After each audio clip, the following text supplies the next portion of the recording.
Sejam todos muito bem-vindos a mais uma live. E hoje é a live de número 16 do nosso desafio 30 dias de gratidão. E a live de hoje terá o tema: não fuja do teu chamado. E não existe ninguém melhor para a gente citar como base, desse tema do que Jonas. Você deve conhecer a história de Jonas.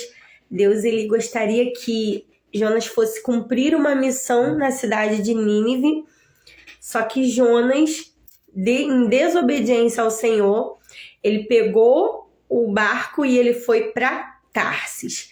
Você deve conhecer essa história muito bem. E o que me chama bastante atenção era que Jonas não era que ele não queria obedecer ao chamado de Deus. Ele foi chamado por Deus para pregar como um profeta. E ele foi para Tarsis para pregar como um profeta. Só que a grande diferença aqui é que ele queria fazer do jeito dele e não do jeito que Deus queria. Deus queria que ele pregasse para o povo da cidade de Nínive, porque Deus tinha plano de salvação para aquela cidade. Só que Jonas, ele teve um pré-julgamento daquele povo. Jonas, ele julgou, esse povo é mau, esse povo não merece a misericórdia de Deus, esse povo merece morrer.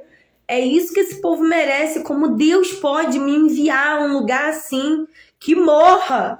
Jonas, ele era um pouco bipolar, ele era um pouco estressado, e ele não queria obedecer ao chamado de Deus para ir pregar na cidade de Nínive. E a gente conhece a história, ele pegou um outro barquinho, ele foi para a cidade de Tarsis e no caminho, ele nem chegou em Tarsis, no caminho aconteceu aquela tempestade, o barco balançou e você já conhece a história, ele foi lançado no mar e foi capturado ali por um grande peixe, Alguns falam que é baleia, outros falam que não há cogitação, mas a Bíblia fala que foi um grande peixe. E ali ele passou 3 dias e 3 noites e ele refletiu bastante sobre a questão do chamado. E quando ele já tinha passado por esse processo e ele aprendeu a lição, o Senhor colocou ele, deu ordem, aquele grande peixe, para enviar ele lá no local onde Deus havia destinado.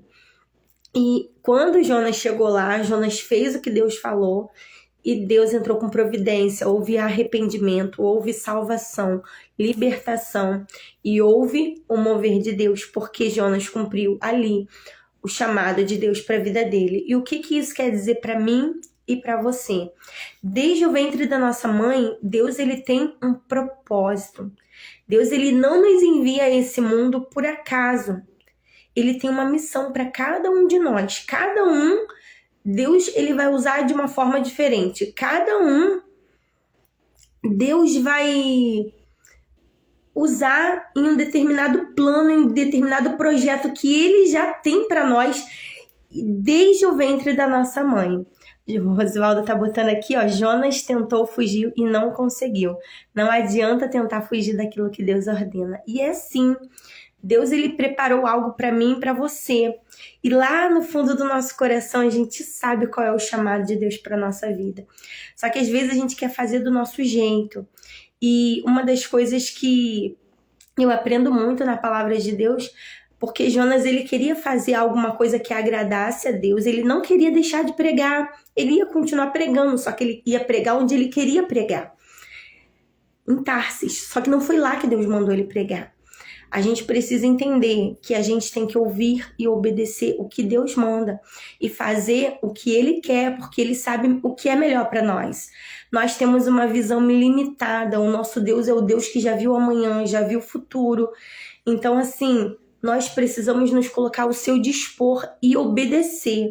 Às vezes a gente fica na dúvida, aquele sentimento, será que eu sou capaz de fazer isso? Geralmente, quando Deus manda a gente fazer algo, uma determinada missão, a gente sempre olha pra gente como Gideão, Ah, meu Deus, eu sou o menor da casa, minha família é mais pobre, será que não tem outra pessoa para Deus escolher? Deus me escolheu. E assim como Deus escolheu Gideão, Deus escolheu Jonas, Deus escolheu Davi, o menor da casa, Deus ele escolheu você e eu para uma missão, para um propósito aqui nessa terra. Não comece a justificar.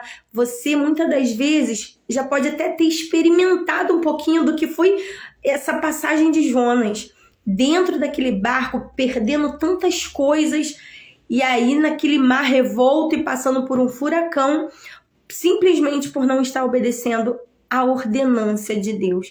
Não fuja. Existem algumas pessoas que precisam que você se prontifique a fazer a vontade de Deus. Você e eu somos resposta da oração de alguém. Não fuja do teu chamado. Cumpra.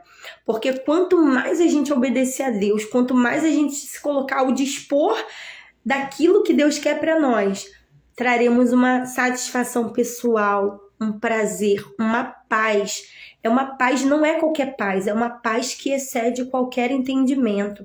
É uma paz que mesmo em meio a um furacão, mesmo em meio a muitas aflições, você consegue descansar, você consegue dormir, você consegue entender que Deus não perdeu o controle, que você está ali passando por um processo, mas que Deus está no controle de tudo.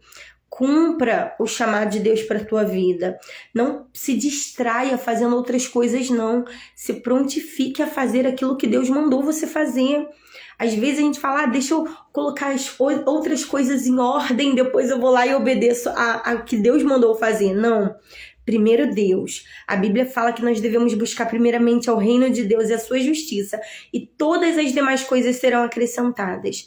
Então, quando você busca primeiro a Deus e obedecer ao chamado que Ele tem para sua vida, você pode ter certeza que todas as outras áreas o Senhor ele vai colocando em equilíbrio, e você vai ver o agir de Deus nas outras áreas da sua vida que você acredita que precisa colocar em ordem primeiro, para depois cumprir a vontade de Deus. Coloca Deus como prioridade. Não fuja do teu chamado, cumpra.